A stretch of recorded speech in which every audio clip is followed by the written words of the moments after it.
సికింద్రా లస్కర్ మొత్తం ఆరెంజ్ అయిపోయిందని చెప్పాలి. ఎక్కడ చూసినా కానీ మొత్తం బీజేపీ జెండాలతోటి యోగి గారిని వెల్కమ్ చేయడానికి చాలా మంది వచ్చినారు. ప్రస్తుతం మనతో పాటు డాక్టర్ మోహన్ గారు ఉన్నారు.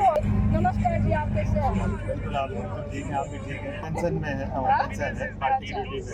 अच्छा, और जिस प्रकार से माहौल दिख रहा है, मुझे इस बात की प्रसन्नता है कि सरहद नगर में लगातार मैं घूम रहा हूँ और हमारे श्रीधर रेड्डी जी के लिए जो अनुकूल माहौल बना है, निश्चित रूप से भारतीय जनता पार्टी की बहुत अच्छी पोजीशन है। और जिस प्रकार से वातावरण बन रहा है, जो समर्थन मिल रहा है, अभी थोड़ी देर बाद माननीय यशस्वी यूपी के मुख्यमंत्री माननीय योगी जी का रोड शो होने वाला है।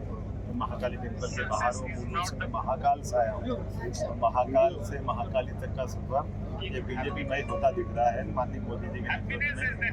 यदि अपनी ओर से समूचे हैदराबाद वासियों को इस बात की बधाई भी है कि जिस प्रकार से केसीआर ने ड्रम में रख करके शासन को चलाया है, अभी कई मामलों में मोदी जी की जरूरत है और भाजपा के प्रति जनता का रुझान बढ़ा है। मुझे लगता है निश्चित रूप से भाजपा की सरकार बनेगी।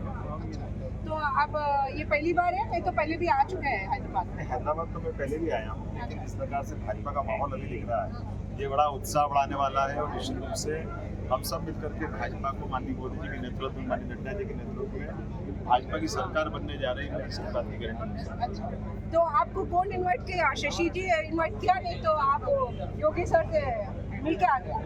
देखिए, हमारी पार्टी की कैंडिडेट पार्टी है, उसमें सिस्टम मैं स्वयं गाँव लड़कर के आया हूँ। 17 तारीख को मेरा पार्टी ने 7 मिनिस्टर किया है गवर्नमेंट। कौन कौन है? मैं मेरे सब नरोत्तम मिश्रा वो इंटीरियर में है, ऐसा अन्य लोग। मैं स्वयं सरहद नगर ड्यूटी कर रहा हूँ। हाँ, इस नाते से हम सब जानते हैं कि व्यापारियों का शहर है और जिस ढंग से वातावरण बना है मारवाड़ी मिक्स कल्चर में स्पष्ट दिख रहा है कि यूपी की माननीय आज योगी जी का जो आगमन होने वाला है, परसों माननीय मोदी जी का रोड शो होने वाला है। और भाजपा के लिए ये बड़ी बात है कि सरहद नगर हमारे पास 4 बार के एमएलए और वरिष्ठ कांग्रेस के पुराने बेटे शशिधर रेड्डी हमारे यहाँ कैंडिडेट बनकर आए हैं। और जिस प्रकार से उनकी सभी छवि बनी, मुझे इस बात का संतोष है निश्चित रूप से चुनाव जीतते हैं। ओके, तो आपको कंफर्म है, गारंटी है बीजेपी आएगा या? निश्चित रूप से जो दिख रहा है आंखों से समर्थन दिखाई दे रहा है।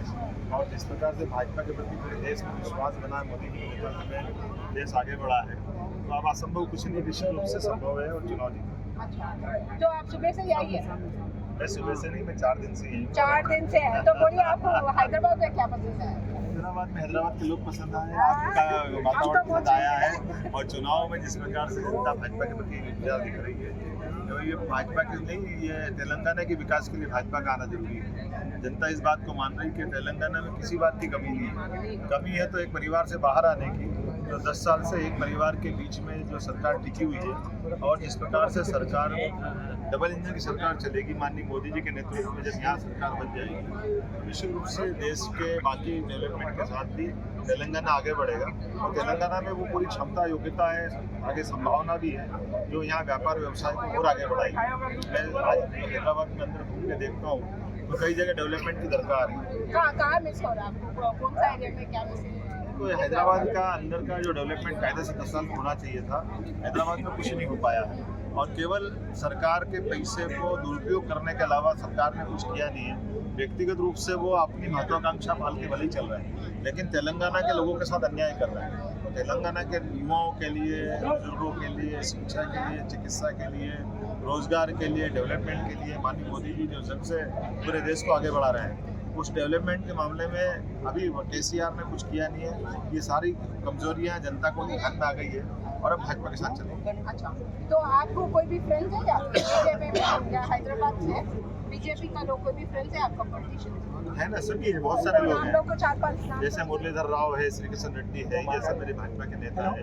और मेरे मित्र भी व्यक्तिगत मित्र हैं, जिला अध्यक्ष है, शशिधर जी से मेरी बहुत अच्छी मित्रता है। वो एनडीए के पहले वाइस प्रेसिडेंट रहे, मैं पहले से उनको जानता रहा हूँ। तो स्वाभाविक रूप से ये तो हमारे वो लोग हैं जो भाजपा में आ गए।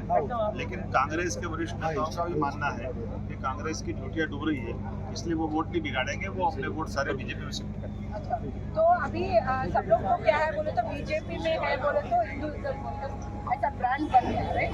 तो अभी आप जाके आए मंदिर में?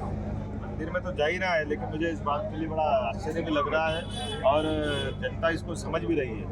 ये जो केसीआर और ओवैसी की जो मिलीजुली कुश्ती है, और जिसको ओवैसी भी बोल रहा है और केसीआर की बेटी ने जो बोला है कि हाँ हम हमारी कविता ने कल इंटरव्यू में जो बोला है, ये बहुत दुर्भाग्य की बात है। उन्होंने कहा हम ओवैसी से हमारी मित्रता है, तो ओवैसी से जिसकी मित्रता होगी वो देशभक्त कैसे हो सकता है? और अगर वो देशभक्त नहीं हो सकता तो मोदी जी उनके लिए क्या करने वाले हैं? ओवैसी यहाँ के इंडियन है, लेकिन जिस ढंग से वो अपनी जड़ों को ले जाकर के विदेश में जुड़ाते हैं, वो अगर मक्का मदीना की बात करते हैं, वो हिंदुत्व के विरुद्ध की बात करते हैं, अगर मुस्लिम परस्ती की बात करते हैं, अगर मुस्लिम का प्रॉब्लम से बात करें, मुस्लिम कोई भी हो, लेकिन मुस्लिम देशभक्त होना जरूरी है। मुस्लिम देशभक्त नहीं होगा तो बर्दाश्त नहीं हो सकता। मुस्लिम की जड़ें पाकिस्तान में जुड़ेगी तो ऐसे मुस्लिम को बर्दाश्त नहीं करेंगे, ऐसे मुस्लिम को हम समुद्र में तरफ भेजेंगे, उनकी जरूरत नहीं। हमारे देश के अंदर रहेंगे तो देश की जय जयकार बोलना पड़ेगी, भारत माता की जय बोलना पड़ेगी, वंदे मातरम बोलना पड़ेगा, समूचे हिंदुस्तान की जय जयकार बोलना पड़ेगी, भारत माता की जय बोलना पड़ेगी। अगर आप ये नहीं बोलोगे तो आपको इस देश में रहने का अधिकार नहीं है, आप पाकिस्तान चले जाओ।